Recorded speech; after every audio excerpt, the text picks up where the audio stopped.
Ne oluyor? Bugün sizinle Dead by Daylight oynuyoruz. Daha doğrusu ben oynuyorum. Siz de izliyorsunuz. İzliyorsunuzdur yani inşallah. Oynadığım tek karakter bu ve 12. mi 13. mi ne level'a getirdim. Zaten az önce gördünüz. Oyunun amacı, eğer bilmeyenler için söylemem gerekiyorsa 4 kişi var. Survivor. 4 tane Survivor var. Bir tane de katil var. Bunların hepsini gerçek insanlar oynuyor. Yani aslında asimetrik bir multiplayer oyunu diye geçiyor. Siz buradan kaçmaya çalışıyorsunuz. Katile karşı kendinizi savunacak hiçbir şeyiniz yok. Kaçmak için jeneratörleri çalıştırmanız gerekiyor. 5 tane falan çalıştırdığınız zaman olmuş olacak. Kapı açılacak. Aynen. Kalbim atmaya başladığı zaman anlıyoruz ki katil yaklaşmış.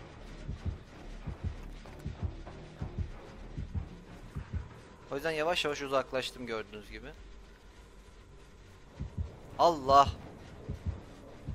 Oyunda çok iyi değilim ama çok da kötü olduğumu düşünmüyorum. Yani bazı roundlar herkes birbirine yardım ediyor. Güzel oluyor. Dördümüz falan beraber kaçıyoruz. Tabi bunlar tanımadığım kişiler.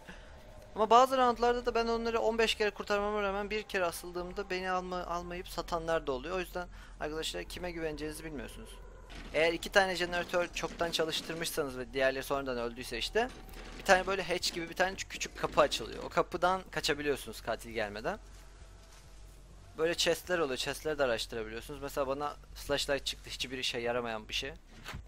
Hemen dediğim gibi ölmek istemiyorum. Hatta bu bölümde yensem güzel olur ama emin de olamıyorum. Heh. Şükür biriniz bir şey çalıştırdınız. Allah Allah Allah Allah. Allah Allah. Allah. Üzerine çıkacağını düşünmüştüm aptal. Güzel.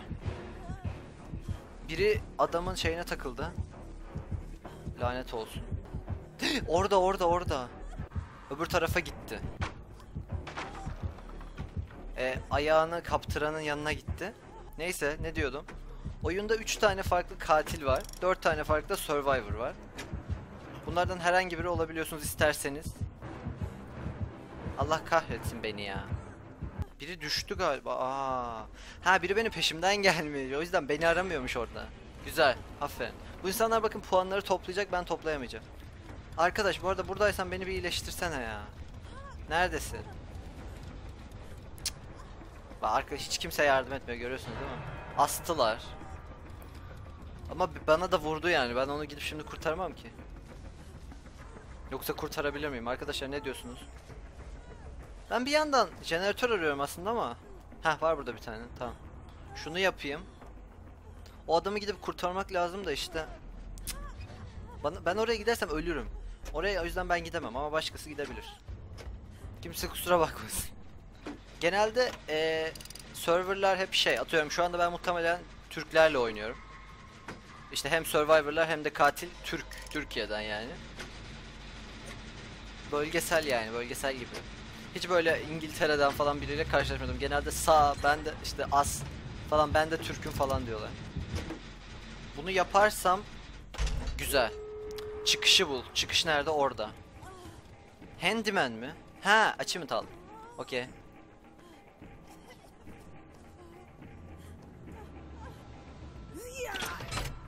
Baya güzel bir round oldu ha, ne dersin? Katil buraya doğru gelmezse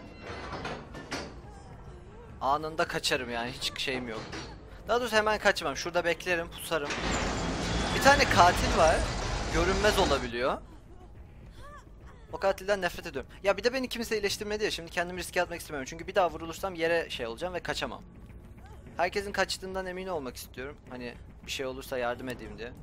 Bir de flashlight'ı böyle yapıp aslında yardımcı olabiliyorsunuz ama güya kör ediyorsunuz katili ama öyle bir şey olmuyor aslında. Allah, merhaba, hoş geldin. Ödümü kopardım biliyor musun? İyileştir beni. Aferin. Teşekkürler Swindler. Ha, bu arada eğer eşyalarınızı harcamazsanız, mesela ben bu flashlight kullanmadığım için şimdi kazandığımız sırada yapacağım. Inventory'me getirmiş olacağım. Başka herhangi bir oyunda oynayabileceğim bu şekilde. Yani eğer Dead by Daylight oynuyorsanız beni Steam'den ekleyin. Her zaman gibi adım hakkında kısmında var. Çünkü her ne kadar birkaç arkadaşım da olsa da Steam arkadaşımda çok kişi yani çok kişi de yok. Kaçtı mı bu? Yo neredesin? Saklandım mı? Ay buradaymış. Buraya doğru geliyor. Za za X'de za X'de. Evet, böylece başarılı bir round oldu. Evet. Aslında çok bir şey yapmadım ama en azından kazandım ve flashlight'ta gördüğünüz gibi yanıma almıştım. Ay yanıma aldım yani. Bu para nerede? Ne yapıyor? Bak Serhat diye bir katilimiz varmış. Ne yapıyorsun? Ha, Xenophilius mu? Ha. Sen niye hala çalıştırmaya çalışıyorsun? Kaçsana exit'i bulup. Oha oha. Oha. Oha, katilin onu fark etmediğine inanamıyorum.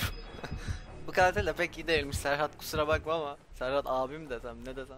Bu videoyu izliyor musun? Neyse böylece hepimiz kaçtık, bir kişi öldü. Last warning, üzgünüm. Aslında çok telaş oluyorum genelde ama bu sefer iyi geçti. Şimdi level 12'yim. Bunu almışım. First aid kit'i almama gerek yok ama burayı tamamladığım için zaten buraları almam gerekecek yani. Aynen, şimdi level atladım. Level 13 oldum. Ya aslında burada işte şeyler açıyorsunuz. Şimdi şuradan göstereyim. Bunu almadan önce. Burada işte 4 tane karakteriniz var demiştim. İşte burada bu var.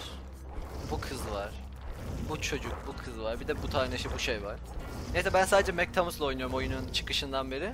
Çıkışında almıştım çünkü çok heves edip falan. Mikrofona çarptım. Neyse burada öncelikle şuradan işte belli bir level'a geldiğin zaman işte başka saçlar açılıyor, işte başka üstler açılıyor, başka altlar açılıyor yani pantolon tarzında falan.